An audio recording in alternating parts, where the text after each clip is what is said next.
Let me put it this way. Peter Obi did not lose the last election. Peter Obi won the last election. INEC and the judiciary performed their magic. 2027, there will be no election without a reformation of our electoral system. If the electoral system is not reformed to ensure that beavers and electronic transmission from the polling unit becomes compulsory, I would not even bother to participate in that. That Tinubu was not in power, that ran and snatched and grabbed it, already has the 2027 election result written. A Tinubu that will be busy appointing weakest man as electoral commissioner, the most violent election rigger in Nigeria today, he openly is wicked. That is the person whose proxy was being appointed as that's a weighty allegation. Electoral commissioner. That's a weighty allegation. I said this because it's on video. Now I beg she will stop being politically correct. There are multiple videos and audios of Wike enforcing his political will in Rivers State over and above the sovereign will of the people of that state. Violently too. So this is not, please, I don't do beer parlor talk. No, because and when you need to balance things, you can, are you suggesting, substantiating, okay, so let's turn it into an argument. I am saying here, my name remains Dele Farotimi, and I am saying that there are more than enough material online showing Wike violently suppressing the right of the people of Rivers State to elect their chosen representatives.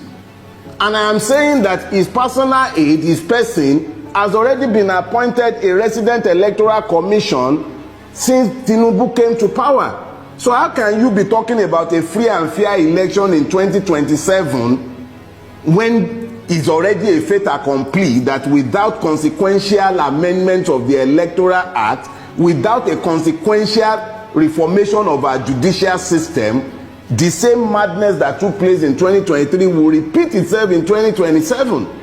If we do not tell ourselves these basic truths ahead of time, how can we even hope that anything will change? We have to be unapologetic and unrepentant in pushing the truth in their eyes. As I've told you, the truth is both a sword and a shield. I love wielding it as a sword and smashing them on the head with it, and I don't care for their feelings. I don't know how long any one of us is going to live. I'm not going to live my life kowtowing to the opinion, sentiments, or emotions of worthless human beings who have wrecked the life of thousands and millions by their actions and inactions. So we cannot be talking about an election in 2027 in the presence of the multiple madnesses that have remained with us, in the presence of a situation where a corrupt INEC chairman will open his mouth and blithely declare on national TV, go to court. We can't be having that and be talking about an election in 2027. We must at least be honest enough to tell ourselves what is in front of us. If there is going to be an election worthy of his name, I will be out there supporting Peter Obi. If there will be an election, and if we still even have a country, the way Bulaba is going with Nigeria, what do we know that will be left of this country by 2027? What will be left of this country? An emir is being killed in his own domain after ransom war, and we are talking about 2027. An Oba was killed. 2 Obas, for instance, were killed in Ekiti for the other time, and we are still talking about 2027. You practically don't have a functional state again. Somebody is single-handedly, without recourse to any due process, the due process law be damned, the PPP law be damned, single-handedly without public tender of any sort, be awarding a road at 4 billion naira per kilometer, and you are still talking about a country. Why are we lying to ourselves? We must, even if they will not agree, we must be unapologetic in telling these truths. Whether we would have a country in 2027 is up in the air. Hunger has become a real issue. So, I mean, the government of the day will say, Mr. Farotimi, that they are making... Which government? The government that cannot even ensure that we have fuel. Which government? Do you have government? You have exploiters, buccaneers, thieves. But I mean, government? The government of the day will say they are making efforts in fixing the problem that they met on the ground.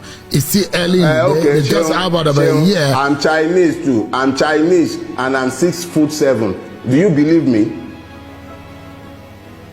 The government of the day has said they are making effort. We see the effort now. They are making effort. They are buying private jet. They are buying yachts. They are spending 21 billion to renovate. They are spending 90-something billion on Hajj. Is that the? And then they are falsely and fraudulently implementing Orosanye report. They are busy privatizing NNPC. We are busy refining in Malta and everywhere. We see the effort they are making. So I'm Chinese too, Sheung, and I'm 6'7". Do you believe me? So you don't see any good that this government has done since the last 1 year? No, I'm asking. You know, because I'm a journalist. I'm asking. I had no expectation of anything good from this government. Nobody steals power to benefit the people. It does not happen. I do not expect the mercies of a thief who has robbed me. I was not under any illusion whatsoever. Religion, irrespective of anything, as statesmen, as Nigerians, and as politicians, and because we believe in one thing, that is service to the people. That is the meaning of coming together.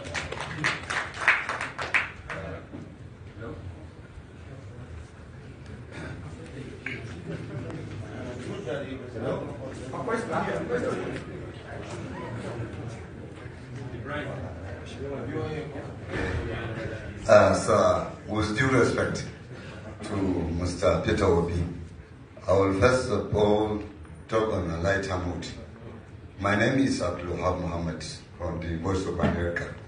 Sir, you are visit to Indonesia. I can see that they have changed your style of dress. So, I hope. Yes. So, sir, to my question, haven't said and talked much of the condition that Nigerians found themselves in. So, let's say if I had to ask you on the journey so far under the APC, I don't know how he would react to all the happenings in Nigeria now. Frankly, the government of APC under the present regime has done very well. Because remember, when the president was campaigning, he said he would continue from where Buhari stopped. And if you check it, Buhari stopped the dollar at about 400. It's now 1,006.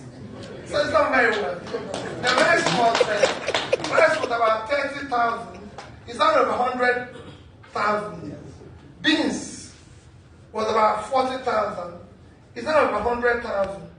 I can go on and on. Everything have doubled and tripled. Fuel was about 200, 300. It's now over 1,000. So you can say the government has done very well as they promised. And that's what we must all know now. The government has just said, we are coming together for the future of this better society our children will live in. It is not about ourselves again. We have been wasted enough time in this country. We now want to invest. Yes, you're right. And just like Indonesia, I want Nigeria to be like an Indonesia. A president was sworn in Indonesia in 2014. Another one was sworn in Nigeria in 2015. So two governments came in. By 2024, 10 years after, that government in Indonesia moved their GDP from about 800 billion to 1.5 trillion. Per capita from about 3,000 to about 5,000. In our GDP in 2014 was over $500 billion with a per capita of almost 3,500.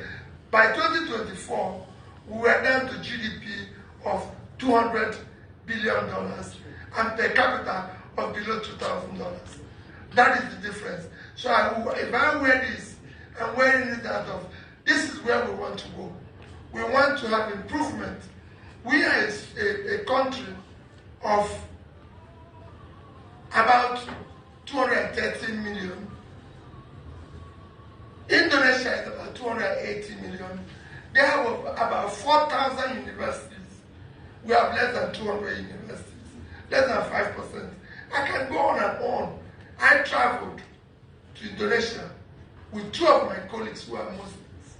And I asked them for after 1 week of visiting everybody, including the former president and everything, did you see one Nigerian? No one. Reason, they invested in education.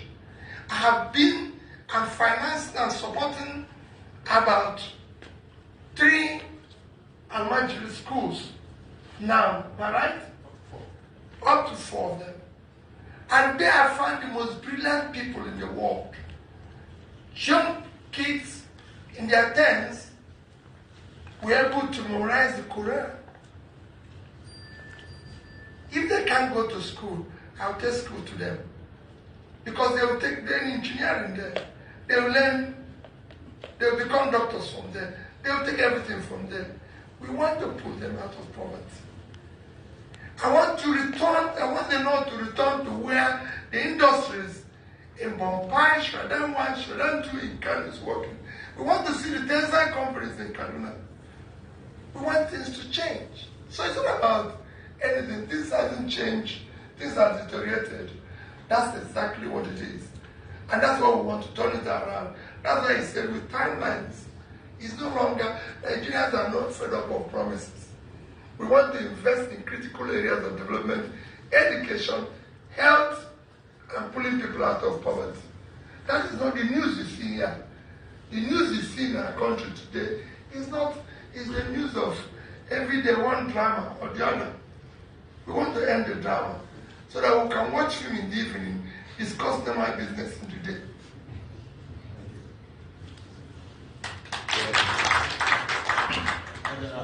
Your Excellencies, my name is Hajara Ali. I work for Channels Television. So let me be more specific here. Did your discussion also include potential political alliances for 2027 election? And what kind of collaboration do you anticipate? You also spoke about national issues, like you said. And how can you use your various platforms to resolve the problems in Nigeria, looking at them from different political parties? Thank you. We just started a discussion. You can't consummate a marriage in one day. You can't. You have to meet and talk. We just started. Every time we've been talking, we just started talking. But the most important thing is that our talks centered on issues that bother the ordinary Nigerian. We want to see a Nigerian where a child of nobody will be somebody. Because we were once a child of nobody. When I was coming here, she was telling me her background, what the parents used to do, how she grew up and was able to go to federal government college and became a minister. I used to go to school in my own parents' car, the same school with the driver, my mother's driver. The children were in the same school. Today is all finished. We want to give a Nigerian child a hope, a future to live. That's our discussion first. And when you find all this is working together, you remove all those elite conspiracy of tribalism, religion, all sorts of things they used to measure themselves. We want to see you now as a competent person who have the capacity, compassion, no longer telling me the reason I have to follow you is because you're from here. We have voted tribe, we voted the religion. We now want to deal with competency, the capacity and compassion. Because we want to move the country forward. So these are discussion It's ongoing. And I'm sure, my sister, you'll be part of it. We want people like you to try. No longer what we're doing here, where people get up and say, no. We want to empower women as well. They should be able to hold 25% effectively in our political consideration and corporate world. Because women are engine of growth. They care about family. These are things we want to do. But that's going forward. Thank you. If I may add, he has said it all. Our collaboration transcends party, religion, geopolitical zones, or personal petty interests. You see, the government in power relish in being undertakers in different parties. We will use knowledge, tact, and strategy to transcend all this, to go beyond their estimation in such a manner that will come with a framework that will give you us latitude to actualize our collective aspiration of providing good governance to Nigerians, irrespective of the bad interferences, permutations, or plans of those people who think that they can scuttle democracy through all the means that is in their hands, through the power of coercion, or even interference in the judiciary and so on and so forth. We will transcend all that, and that's the plan. Thank you.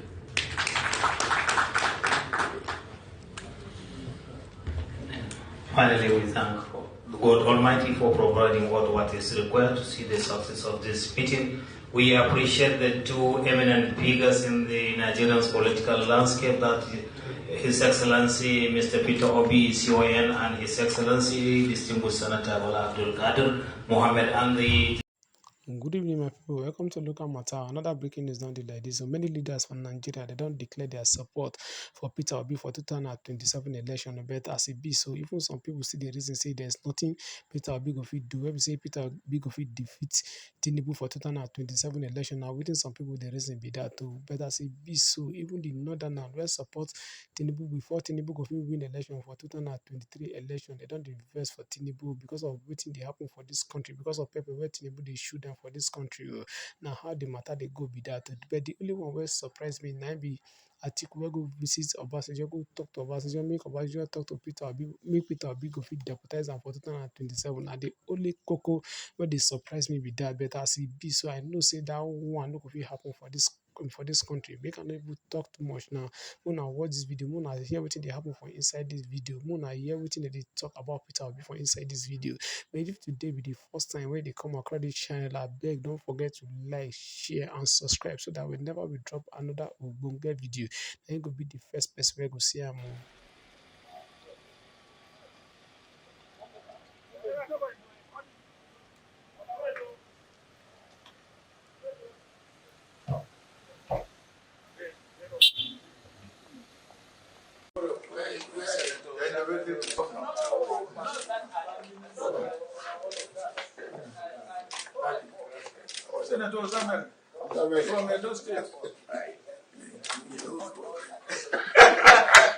This visit to my boss. When are you declaring, sir? The world is waiting for your declaration. When are you declaring? We will let you know now. We will give a formal announcement. Are you confident that you are going to get that ticket for your party? Have I ever failed to get the ticket? Yes. No, this time around, I want to know. Maybe you are still confident. I'm confident. Sir, they are talking about age. That the elderly people should allow youth to take over. What do you say to that? Let the youth compete. The Labour Party, His Excellency Peter Obi. We have carefully evaluated the stances and policies of all the candidates, and I have come to the conclusion that His Excellency Peter Obi is the best choice for our nation. Occasion, we just make it to endorse Peter Obi by Islamic clerics here not only in Kano, in the northern part of Nigeria. There's no religion in politics. We are just focused on integrity and accountability. So all of these characters, all these good behaviors, His Excellency Peter Obi of Labour Party He is the one of the all